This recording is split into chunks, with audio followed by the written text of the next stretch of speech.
आंबेडकर हे तुम्हाला सर्वांना माहीत असतीलच. हो मॅम, आम्ही त्यांच्याविषयी संपूर्ण अभ्यास केलाय. खूप छान. पण संपूर्ण आयुष्यभर त्यांच्या मागे खंबीरपणे उभ्या राहणाऱ्या त्यागमूर्ती म्हणजेच त्यांच्या पत्नी माता रमाबाई भीमराव आंबेडकर, आज मी तुम्हाला त्यांच्याबद्दल सांगणार आहे.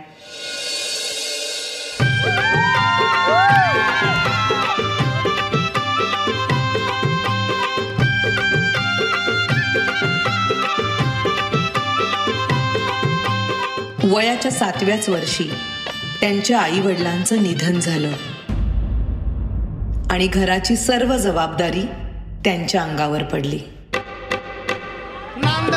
अगं, हे काय केलंस? एखाद्या वेळेस तू माझी काळजी घेतली नाहीस तरी चालेल, पण या पुस्तकांची काळजी तुला घेतलीच पाहिजे. मला माफ करा. जर तू शिकली असतीस तर तुला या पुस्तकांचं मोल कळलं असतं. आणि त्यानंतर बाबासाहेब आंबेडकरांच्या सांगण्यावरून रमाबाईंनी शिक्षण घेण्यास सुरुवात केली. रमाबाईंची रमाई केव्हा झाली? रमाबाईंच्या 5 मुलांपैकी 4 मुलांचा मृत्यू त्यांनी खूप जवळून पाहिला होता. त्यानंतर लहान मुलांना उपाशी पोटी बघणं त्यांना कधीच सहन झालं नाही.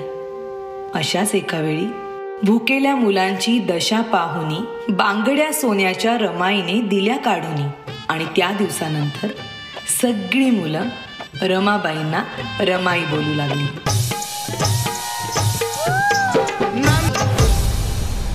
प्रेम, माया, त्याग अशा अनेक गुणांचा संगम म्हणजेच माता रमाबाई भीमराव आंबेडकर.